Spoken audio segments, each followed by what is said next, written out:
Hey everyone, it's Bren here again, and you've seen in my previous videos that I talked about dating, body shaming, and unboxing and things like that in my plus size hauls. You guys seem to really like the whole dating one, so I'm probably going to talk a little bit more about that, but just forewarning, as I've been practicing in this wardrobe, my sleeves jingle, thanks to these lovely zippers. So, as you guys know, I went on a date over the last year that was horrible, and has turned me from dating at all. I'm definitely terrified to date because I don't want to have that experience live out again, and I'm tired of men shaming my body and how I look because I'm not a swimsuit model for Sports Illustrated. So, yeah. Dating. Yeah. I don't really know if I should talk about dating or if I should talk about like a relationship. But so I'm going to talk about my horrible breakup that happened 2 years ago. And when I say horrible, it was pretty bad. We were dating, I think, for 2 years. 1 year of it kind of being long distance, and then the other year it was when he moved here to kind of start the relationship here with me, which definitely was something that made me feel good that he wanted to kind of take a risk and move here, and I took a risk by moving in with him. And yeah, it was good while it was good, but it was bad when it was bad. And I think part of that had to do a lot with the lovely world of online. I mean, you have so many people just expendable to you. And you have a girlfriend like me who shames her body and doesn't feel she's beautiful enough. And especially, we all have our, our list of celebrities that we just swoon over, and, there's some expectations there, and I'm plus size. I mean, I'm never going to get, certain celebs with, but we can dream. So he had his dream list. I had my dream list. And I think like most of the people on his list were like, and I'm like, so I think that kind of played a little bit in my head, kind of what his expectations were. And also I judged myself based on his previous girlfriend, who was also very slim and fit as well. And you get me, who's not slim and fit. I'm at fault for some of the things that did happen, but I'm not entirely at fault for how things fell apart. And I think it started in January of 2014. He decided to drop a bomb on me that his mom was going to come and visit him, and he offered her to stay at our place. And the last time I saw her was when I went to New York to see him, and he basically kept me a secret from his mom. Yeah. Sucks when you find out that you were a secret while you're there in New York starting like everything, basically, because, everything else that you do separately, and then most of your relationship has to be through Skype and online, of course, because you can't do things together when they live on the East Coast and you live on the West Coast. But he kept me a secret. I found that out when I was in New York and I met his mom for the very first time. I was so nervous, just because I felt that she judged me pretty hard when we went out to lunch. I saw the true colors of her judgment, let's say, when she came out in January.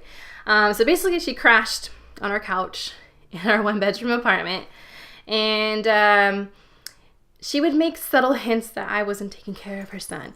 Okay, we all know a boy who has a mama and who is a mama's boy.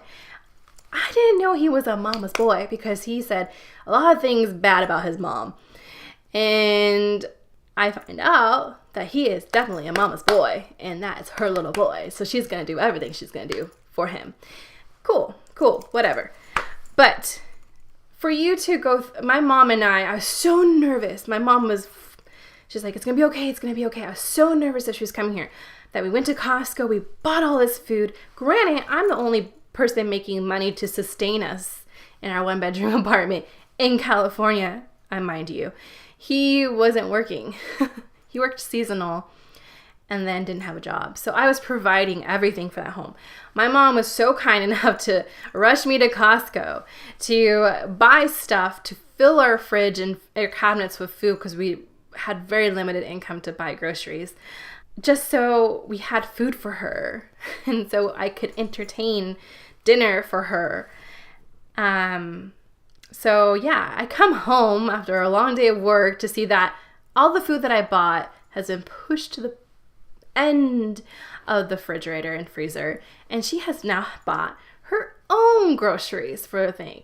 And I'm like, okay, maybe she just has preferences. You know, like I try and, like I said, give people the benefit of the doubt.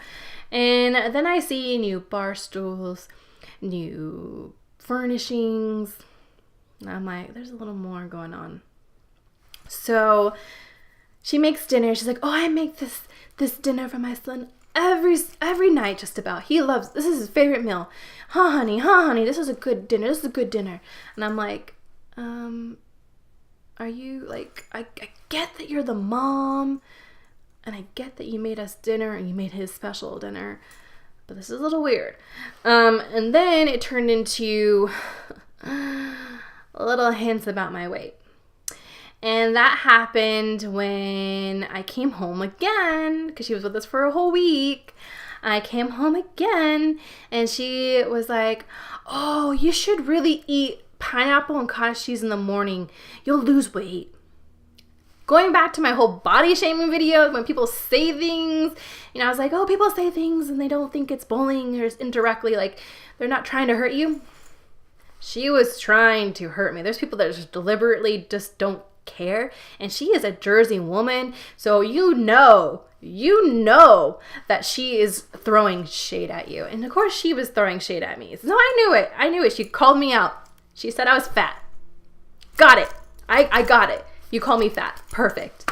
The worst part is that I get really anxious when I hold things in. I don't want to go off on her.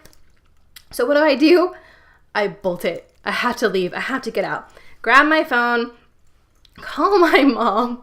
I'm a grown-ass woman. I'm calling my mom, like, Mom, she called me fat. Basically, that's what happened. And my mom's like, well, what did he do?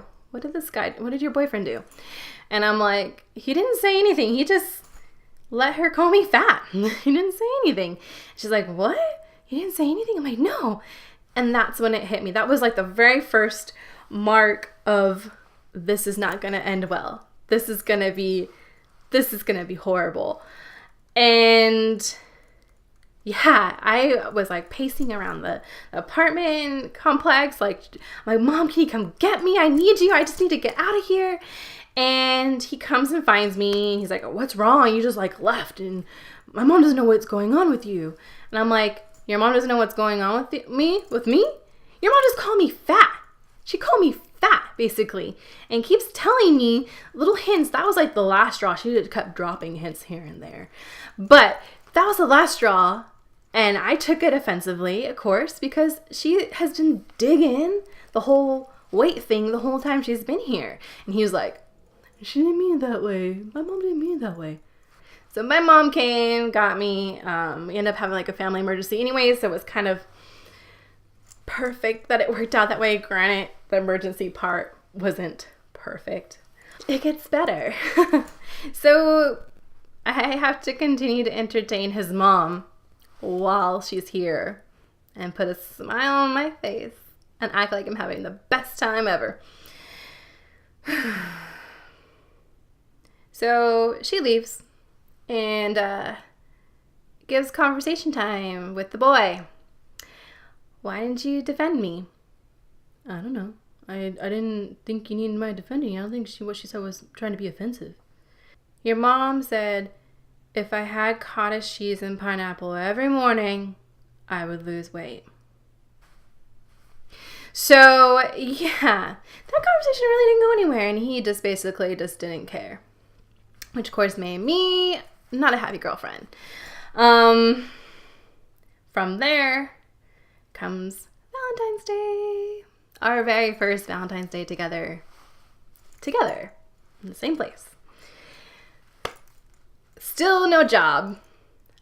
I'm still making the money. And I just wanted something nice, something cute, something thoughtful for Valentine's Day. I didn't need the money or the flowers or the candy. Just do something thoughtful. It turned to I made PB&J, and we're going to the lawn of the complex, and we're going to have a picnic.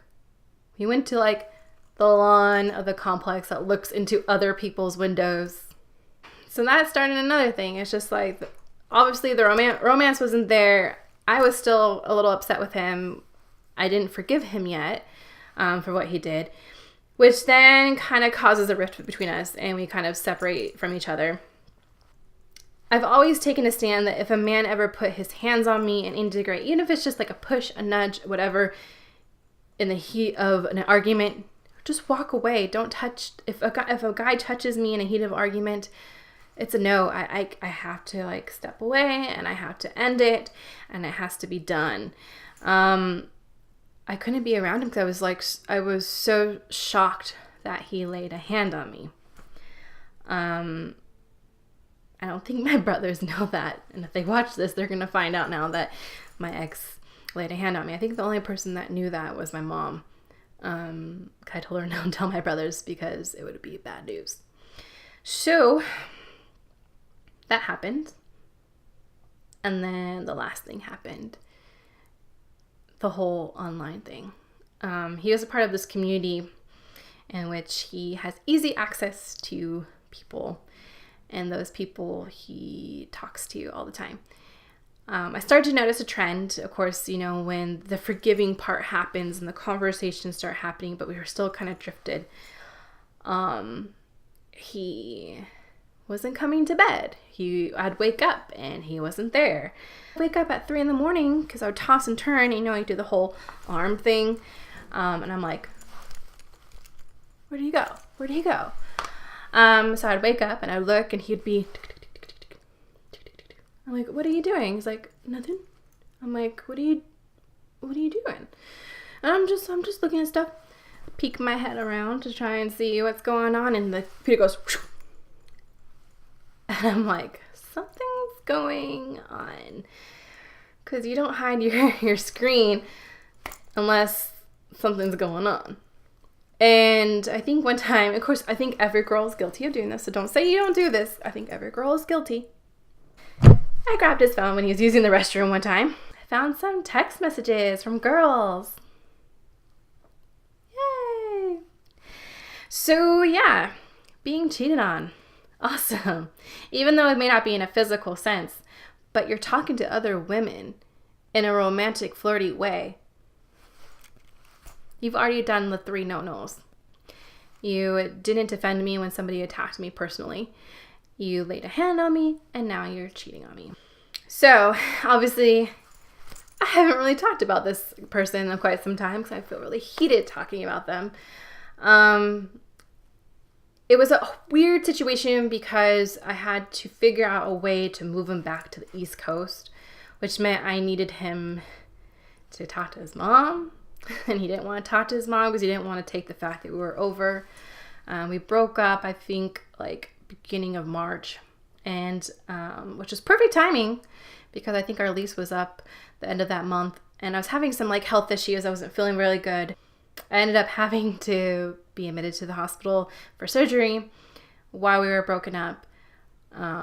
He didn't come to visit me in the hospital, but that was per my request because my family was starting to discover everything that he was doing from my mom. So I think my mom knew what was going on. I think my brothers kind of knew that he cheated on me. They didn't know about the physical part, so I just didn't want any confrontation with already everything going on. And then it came to the point where he had to fly home. Being that I was the only person that he had here, I had to drop him off at the airport. This was after, I think a week of recovery or 2 weeks after recovery. And during my recovery time, I stayed with my mom. And so we weren't in contact with one another. And I don't think he ever texted me that he missed me, which kind of sucks, especially when you know something terrible could have happened to me. I actually almost died in my surgery, which will probably be another vlog. I had to take him to the airport, and I cried because it meant things were officially over. And when we hugged, 'cause I like to keep things kind of friendly, you know, I didn't want to have so much bad blood. When I hugged him, he whispered in my ear that he'll be back. He'll be back for me. And I'm like, sure you will. It's been 2 years, and he's not here. So obviously he did not come back for me.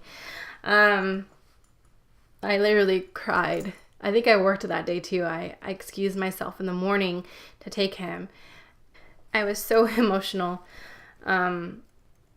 because this is the first person that I gave my entire heart to. And they just walked on it. I don't think that's how love should be. I mean, sure, you know, I had a first love, but he was my second.